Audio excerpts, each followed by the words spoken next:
Assalamualaikum warahmatullahi wabarakatuh. Salam bahagia, salam guru penggerak. Perkenalkan, saya Linda Ratnasari, calon guru penggerak angkatan 7 SDN Cibener, Kabupaten Bandung.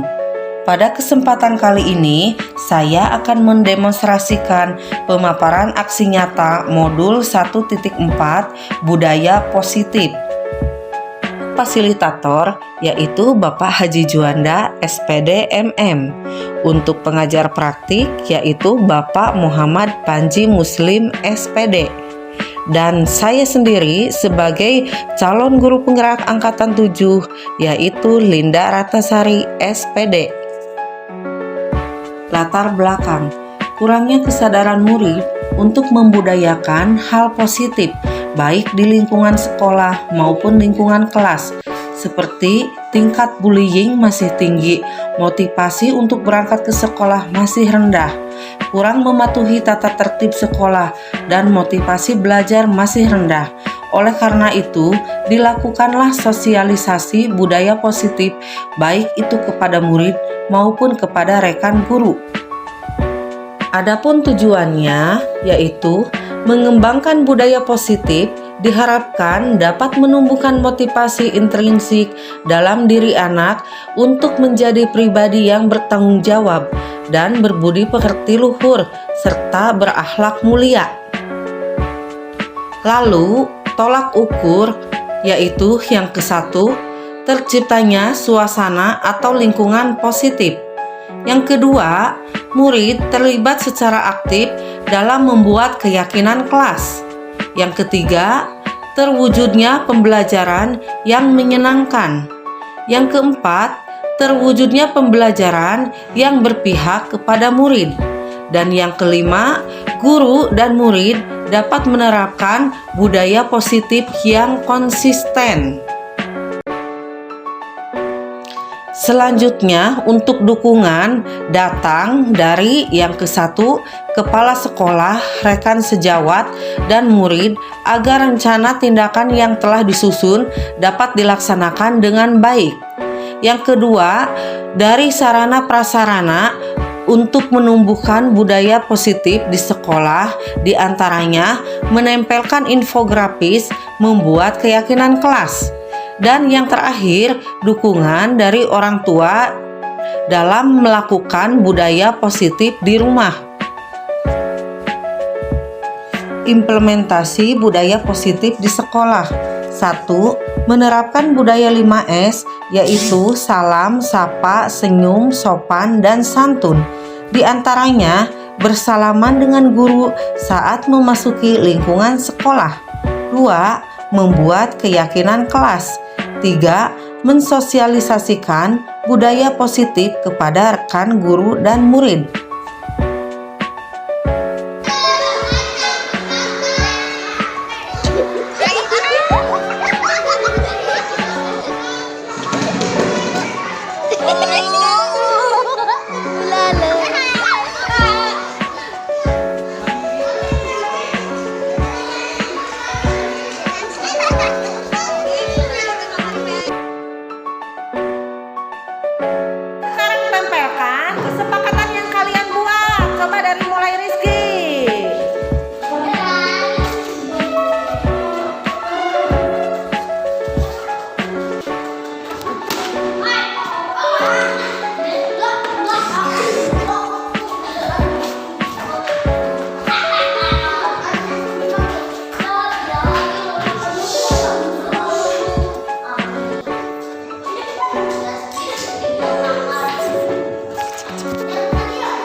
Konsep dasar modul budaya positif. 1. Perubahan paradigma belajar. 2. Disiplin positif. 3. Kebutuhan dasar manusia. 4. Motivasi perilaku manusia. 5. Posisi kontrol restitusi. 6. Keyakinan kelas. 7. Segitiga restitusi.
Assalamualaikum warahmatullahi wabarakatuh.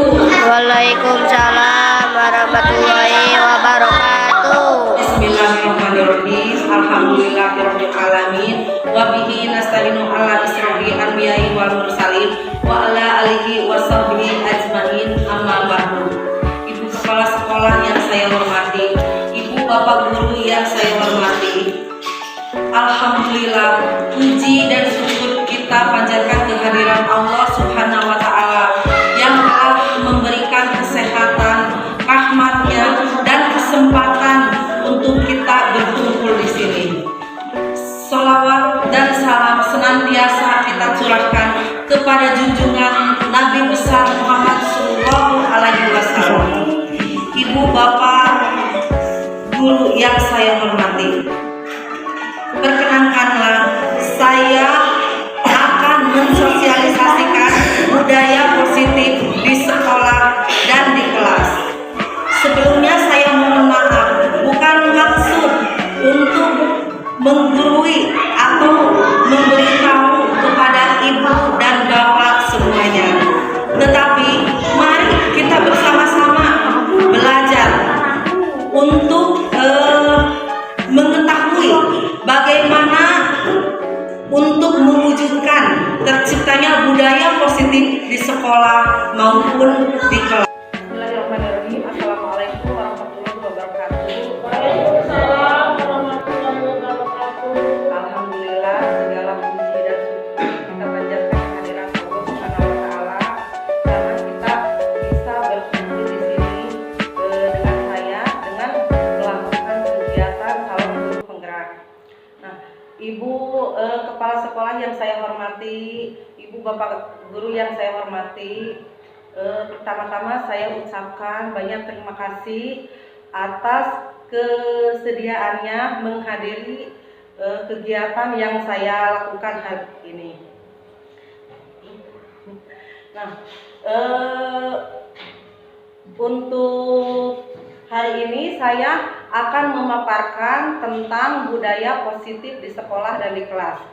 Ibu bapak yang saya hormati, sebelumnya saya minta maaf, bukan maksud saya untuk menggurui atau memberitahu pastinya sebelum saya memaparkan ini mungkin ibu bapak sudah belajar tentang budaya-budaya positif yang ada di sekolah ataupun di kelas. Nah, baiklah, nanti saya akan memaparkan satu persatu. Nah, untuk pemaparan yang pertama yaitu konsep dasar modul budaya positif. Nah, konsep dasar modul budaya positif itu meliputi yang ke-1 perubahan paradigma belajar, yang kedua disiplin positif, yang ketiga kebutuhan dasar manusia, yang keempat motivasi perilaku manusia, yang kelima posisi kontrol restitusi, yang keenam keyakinan kelas, dan yang ketujuh segitiga restitusi. Nah, kenapa Ibu Bapak saya memaparkan materi ini? Karena kita sehari-hari selalu menghadapi murid yang bermasalah gitu. Kalau misalkan murid yang tidak bermasalah, kita santai-santai saja, tenang-tenang saja. Tetapi kita dalam menghadapi murid yang bermasalah itu, kita cara mengatasinya gitu. Cara mengatasinya bagaimana? Nah, akan saya paparkan satu persatu Ibu Bapaknya. Yang ke-1 perubahan paradigma belajar. Nah, perubahan paradigma belajar itu yang dulunya paradigma belajar itu kita melakukan proses pembelajaran secara klasikal. Secara klasikal itu artinya gitu, bukan artinya lagi kita melakukan pembelajaran di mana kita tidak membeda-bedakan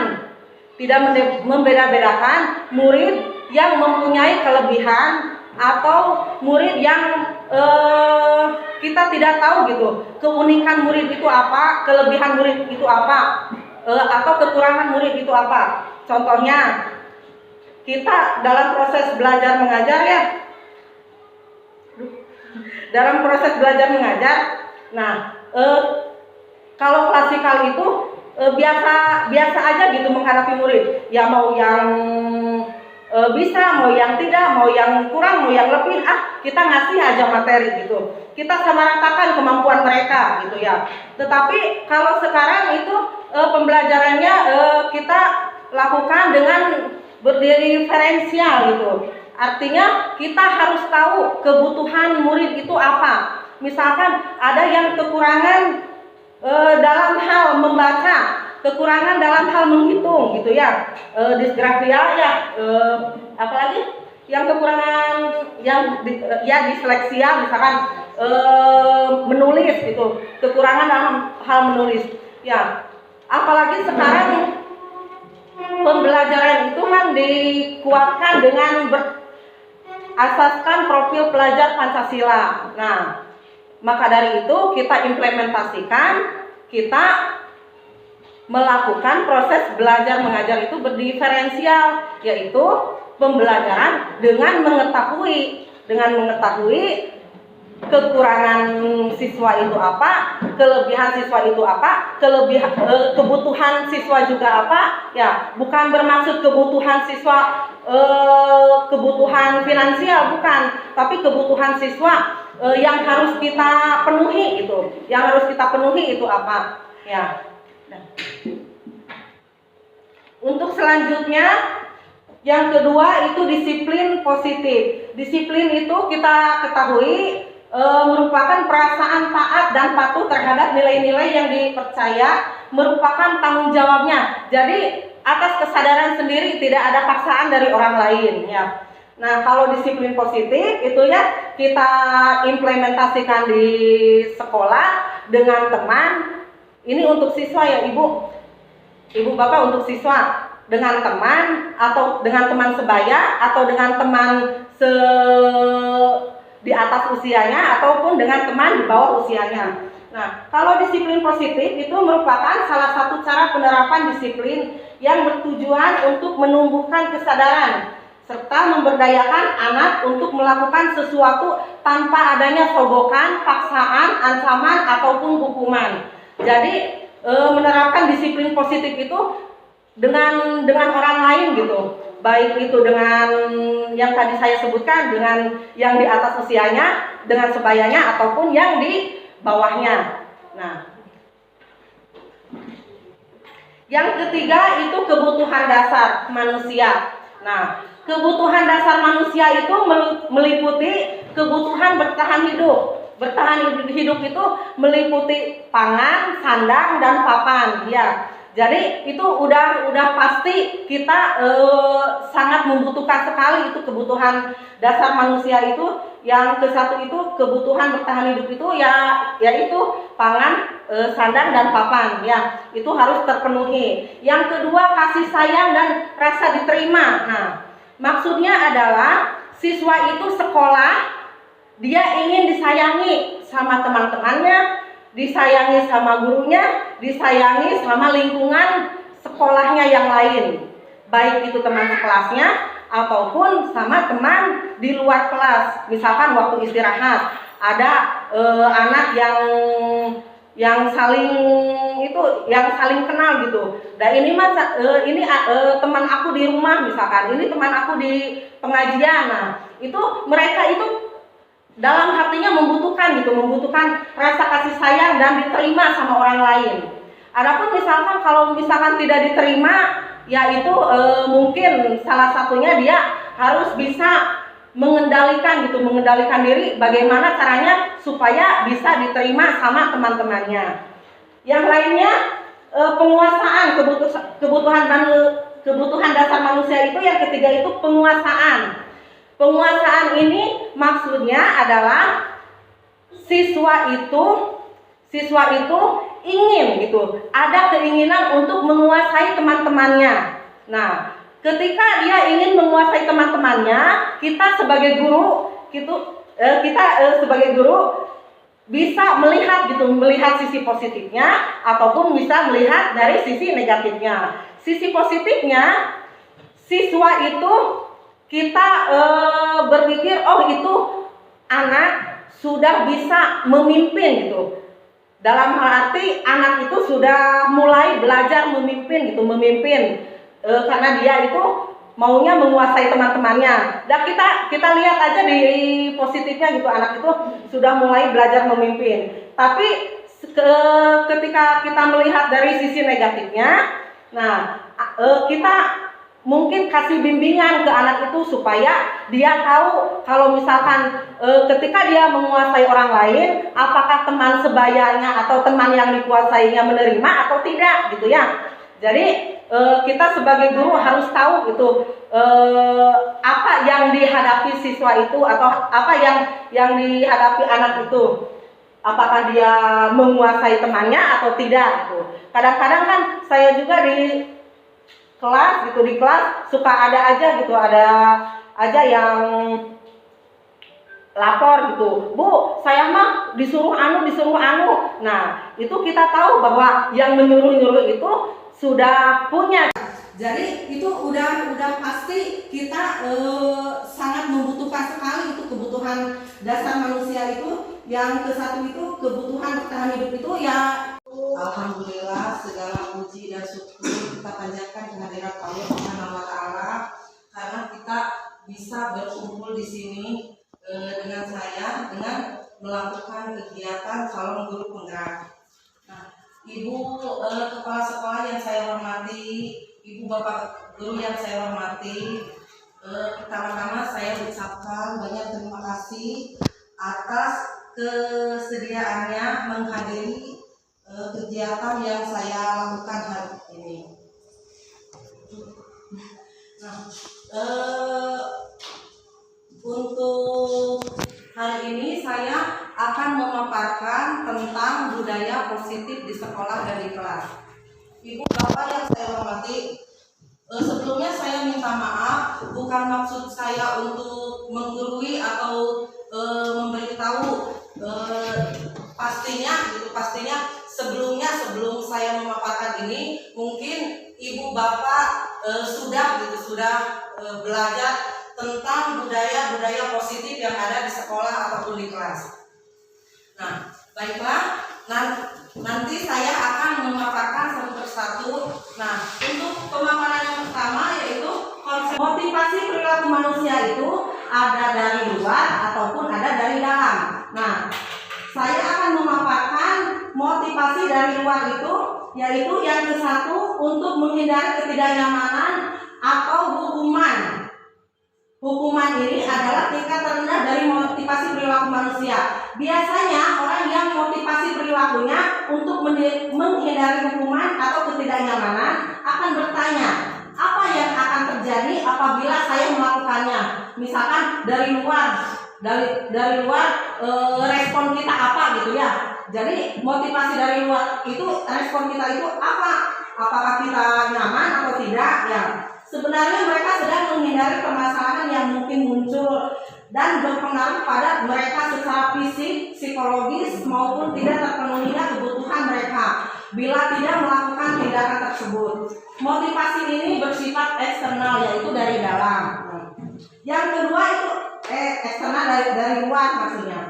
Dan yang kedua, motivasi eksternal itu yaitu untuk mendapatkan imbalan atau penghargaan dari orang lain. Nah, satu tingkat di atas motivasi yang ke satu, di sini orang berperilaku untuk mendapatkan imbalan atau penghargaan dari orang lain. Orang dengan motivasi ini akan bertanya, apakah akan saya dapatkan apabila saya melakukannya? Jadi dari luar itu misalkan diiming-imingi imbalan atau apa gitu, atau penghargaan atau apa. Nah, apakah dengan saya melakukannya gitu, saya akan mendapatkan penghargaan gitu. Kita kan tidak tahu ya. Jadi mereka melakukan sebuah tindakan untuk mendapatkan pujian dari orang lain yang menurut mereka penting dan mereka letakkan dalam dunia berkualitas mereka. Mereka juga melakukan sesuatu untuk mendapatkan hadiah, pengakuan atau imbalan. Nah, itu motivasi eksternal. Sekarang yang motivasi internal. Internal itu dari dalam diri, yaitu untuk menjadi orang yang mereka inginkan, maksudnya yang saya inginkan gitu, dan menghargai diri sendiri dengan nilai-nilai yang mereka percaya atau yang saya percaya. Orang dengan motivasi ini akan bertanya, akan menjadi apa orang apabila saya melakukannya. Mereka melakukan sesuatu karena nilai-nilai yang mereka yakini dan hargai, dan mereka melakukannya karena ingin menjadi orang yang melakukan dengan nilai-nilai yang mereka yakini tersebut. Itu motivasi internal. Nah, selanjutnya dan yang ketujuh, segitiga restitusi. Nah, kenapa Ibu Bapak saya memaparkan materi ini? Karena kita sehari-hari selalu menghadapi murid yang bermasalah gitu. Kalau misalkan murid yang tidak bermasalah, kita santai-santai saja, tenang-tenang saja. Tetapi kita dalam menghadapi murid yang bermasalah itu, kita cara mengatasinya bagaimana? Nah, akan saya paparkan satu persatu Ibu Bapak ya. Yang ke satu, perubahan paradigma belajar. Nah, perubahan paradigma belajar itu yang dulunya paradigma belajar itu kita melakukan proses pembelajaran secara klasikal. Secara klasikal itu artinya gitu, bukan artinya lagi kita melakukan pembelajaran di mana kita tidak membeda-bedakan, tidak di luar kelas. Misalkan waktu istirahat ada anak yang saling kenal gitu. Nah, ini teman aku di rumah misalkan, ini teman aku di pengajian. Nah, itu mereka itu dalam hatinya membutuhkan rasa kasih sayang dan diterima sama orang lain. Adapun misalkan kalau tidak diterima, ya itu mungkin salah satunya dia harus bisa mengendalikan diri, bagaimana caranya supaya bisa diterima sama teman-temannya. Yang lainnya penguasaan kebutuhan dasar manusia itu. Yang ketiga itu penguasaan. Penguasaan ini maksudnya adalah siswa itu ingin gitu, ada keinginan untuk menguasai teman-temannya. Nah, ketika dia ingin menguasai teman-temannya, kita sebagai guru bisa melihat sisi positifnya ataupun bisa melihat dari sisi negatifnya. Sisi positifnya, siswa itu kita berpikir, oh itu anak sudah bisa memimpin gitu. Dalam hal arti anak itu sudah mulai belajar memimpin gitu, memimpin karena dia itu maunya menguasai teman-temannya. Dan kita lihat aja di positifnya gitu, anak itu sudah mulai belajar memimpin. Tapi ketika kita melihat dari sisi negatifnya, nah kita mungkin kasih bimbingan ke anak itu supaya dia tahu kalau misalkan ketika dia menguasai orang lain, apakah teman sebayanya atau teman yang dikuasainya menerima atau tidak gitu ya. Jadi kita sebagai guru harus tahu itu apa yang dihadapi siswa itu atau apa yang dihadapi anak itu. Apakah dia menguasai temannya atau tidak gitu. Kadang-kadang kan saya juga di kelas gitu, di kelas suka ada aja gitu, ada aja yang lapor gitu, Bu, saya mah disuruh anu. Nah, itu kita tahu bahwa yang menyuruh-nyuruh itu sudah punya sifat menguasai, tetapi kita sebagai guru ya harus pandai-pandai menyikapinya, apakah itu negatifnya atau positifnya. Yang keempat, kebutuhan dasar manusia itu kebebasan. Maksudnya di sini adalah kebebasan siswa atau murid untuk mengeksplor pengetahuannya, baik itu lewat media sosial ataupun lewat literasi perpustakaan, ataupun dia mengeksplor, dia itu bebas bertanya bukan hanya kepada wali kelasnya saja, tetapi tetapi dia itu punya rasa bebas gitu untuk bertanya kepada wali kelas yang lain, wali kelas maksudnya kepada guru kelas yang lain gitu ya, bukan hanya kepada wali kelasnya. Dan yang kelima yaitu kesenangan. Nah, di sini maksudnya dari kesenangan itu yaitu setiap siswa itu bersekolah ingin hatinya senang. Tidak ada yang sekolah mau berangkat hatinya ingin sedih atau ingin terbebani atau apa gitu ya. Jadi si siswa itu ditargetkan sama kita guru bahwa si siswa itu datang ke sekolah untuk bersenang-senang, di samping belajar itu sambil dengan hati yang senang, dengan hati yang gembira. Nah, sekarang saya akan memaparkan yang keempat.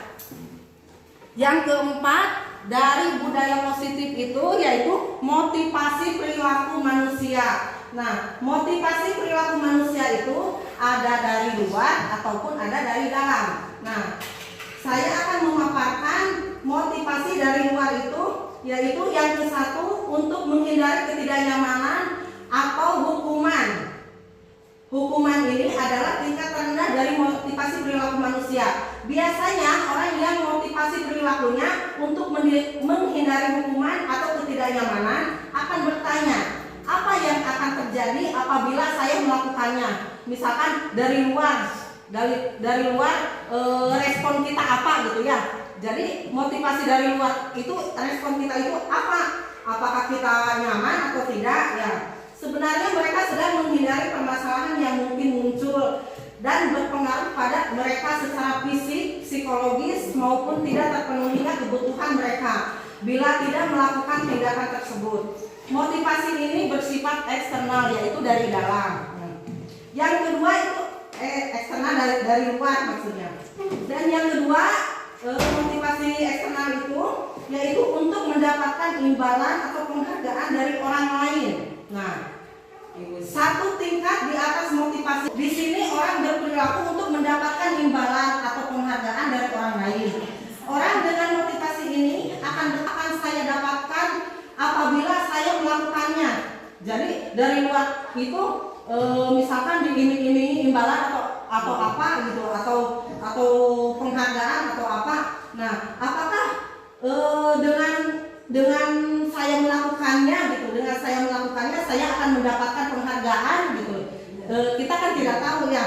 Jadi mereka melakukan sebuah tindakan untuk mendapatkan pujian dari orang lain yang menurut mereka penting dan mereka letakkan dalam dunia berkualitas mereka. Mereka juga melakukan sesuatu untuk mendapatkan hadiah, pengakuan atau imbalan. Nah, itu motivasi eksternal. Sekarang yang motivasi internal.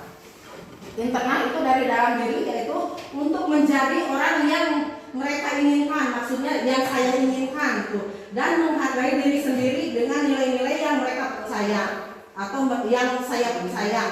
Orang dengan motivasi ini akan bertanya, akan menjadi apa orang apabila saya melakukannya. Mereka melakukan sesuatu karena nilai-nilai yang mereka yakini dan hargai, dan mereka melakukannya karena ingin menjadi orang yang melakukan dengan nilai-nilai yang mereka yakini tersebut. Itu motivasi internal.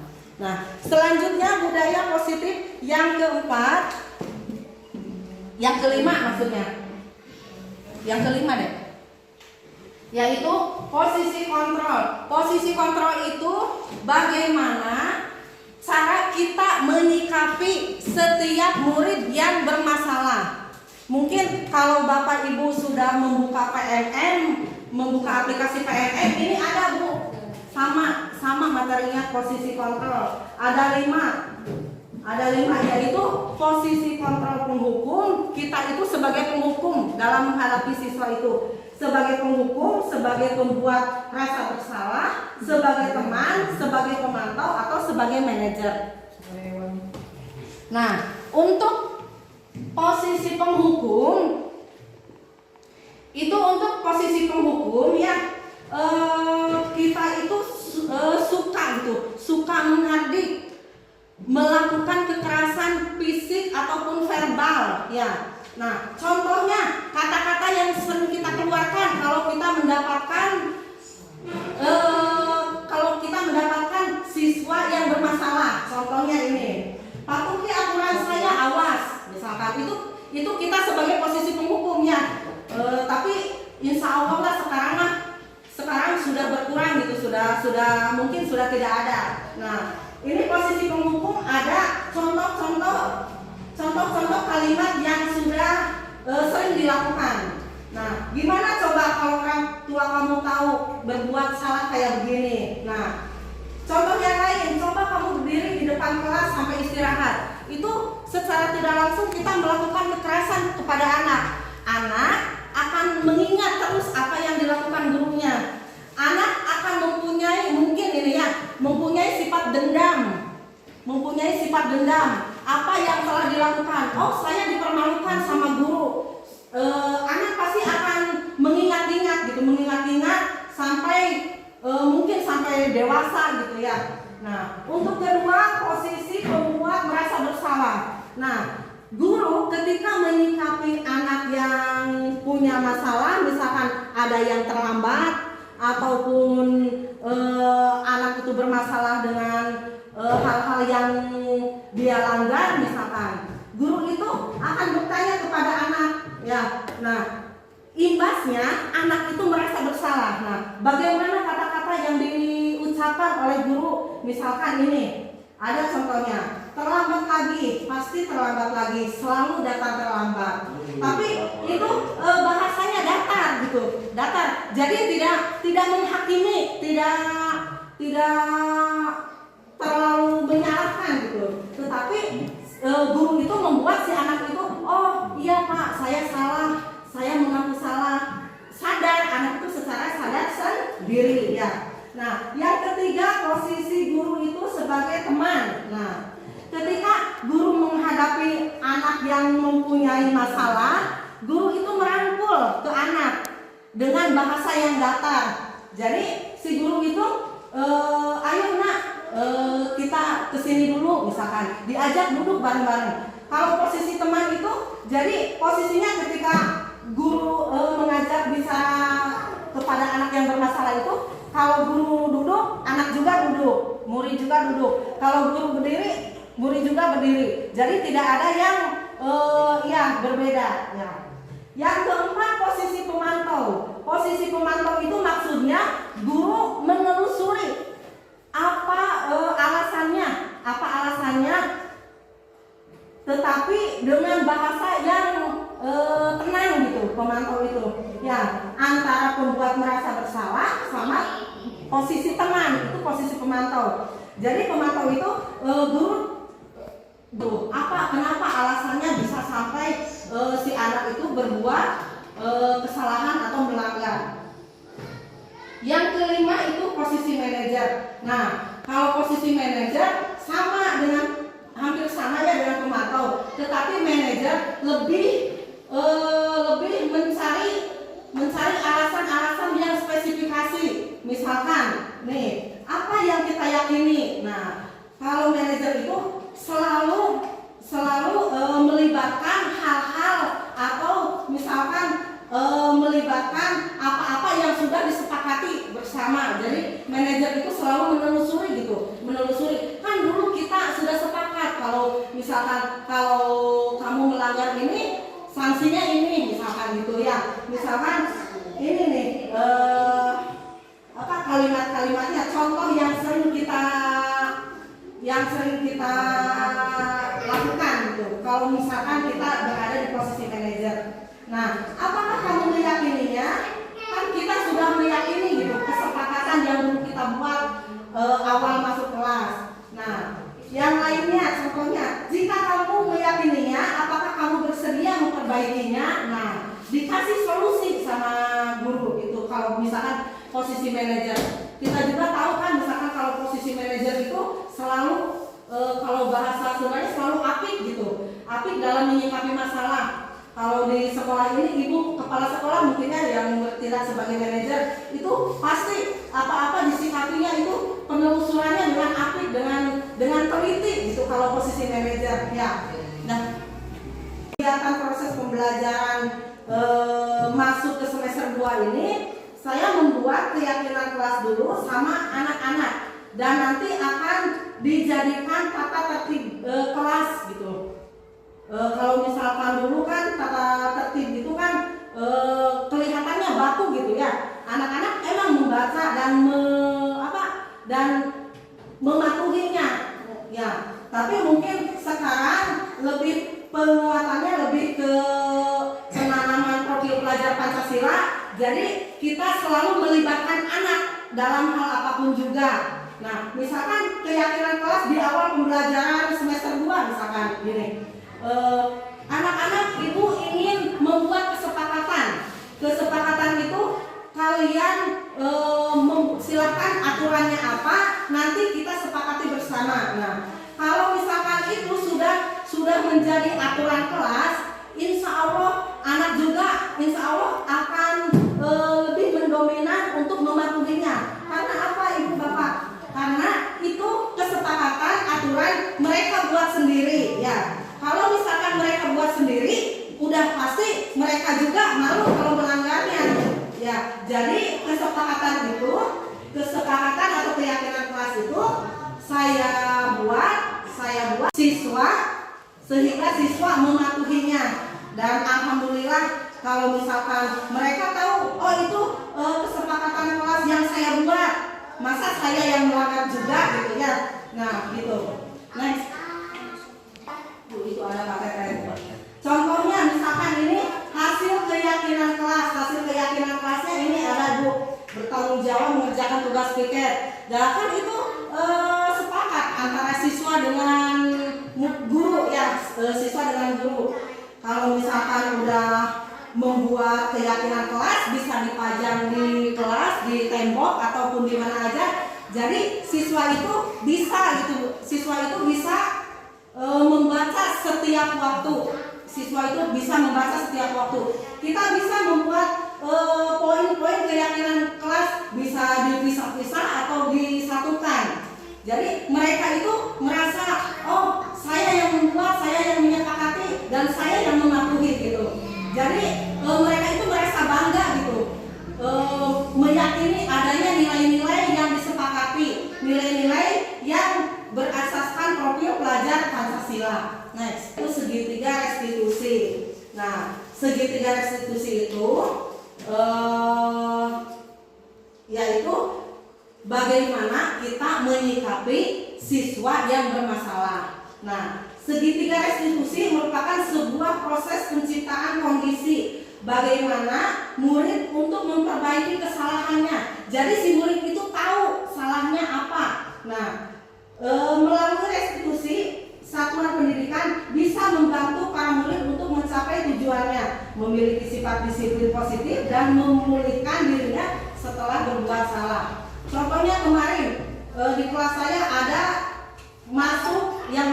yang masuk pukul 8. Nah, saya tidak menanyakan apa alasannya di depan murid-muridnya karena itu berdampak sangat tidak enak gitu ke siswanya. Tapi ketika istirahat ataupun ada di waktu luang, si siswa itu dipanggil sama saya. Nah, saya menanyakan apa alasannya.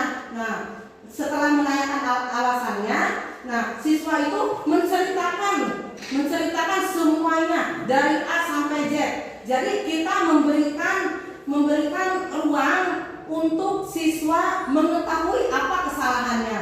Kita memberikan ruang untuk siswa mengetahui apa yang dia perbuat gitu. Nah, setelah itu saya berbicara kepada siswa bahwa bukan bermaksud ibu untuk menyalahkan atau menghukum ataupun apalah yang itu yang berdampak negatif sama anak yang berbuat salah, bukan bermaksud begitu. Tetapi ibu ingin siswa itu tahu gitu apa yang dia perbuat, terus apa yang harus dia lakukan untuk memperbaiki kesalahannya dan untuk kedepannya dia itu berjanji untuk tidak mengulanginya kembali. Nah, itu mungkin ibu udah pasti ibu bapak yang lebih gitu ya, yang lebih tahu sehari-hari tentang kondisi dan keadaan siswa. Demikian yang saya paparkan hari ini.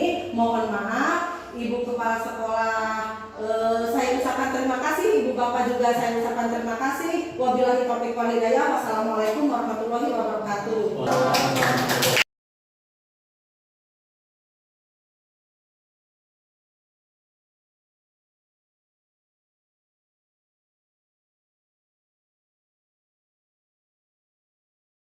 Sanes abdi Imam Abustan kan? Bagus sekali paparannya Bu. Semoga apa yang sudah disampaikan bagus sekali pemaparannya. Semoga apa yang sudah disampaikan oleh Bu Linda dipahami dan diserap oleh semua. Kemudian kita aplikasikan dalam keseharian kita. Terus apa kata Bu Ade betul? Boleh jangan sungkan-sungkan untuk berbagi informasi. Mudah-mudahan ke depannya di kita baru satu saja boleh. Mudah-mudahan berikutnya Bapak Ibu yang lain ada kesempatan. Kita tujuannya menambah wawasan, cari ilmu, cari pengalaman. Semangat, support buat semua. Semoga kita berhasil semuanya. Hatur nuhun ka sadaya. Hapunten pisan ya, hapunten abdi ngawaktosna ya, hatur nuhun pisan. Bagus ya. Sekian yang dapat saya sampaikan dari modul 1.4 tentang budaya positif. Mohon maaf apabila ada kekurangan. Wabillahi taufiq wal hidayah. Wassalamualaikum warahmatullahi wabarakatuh.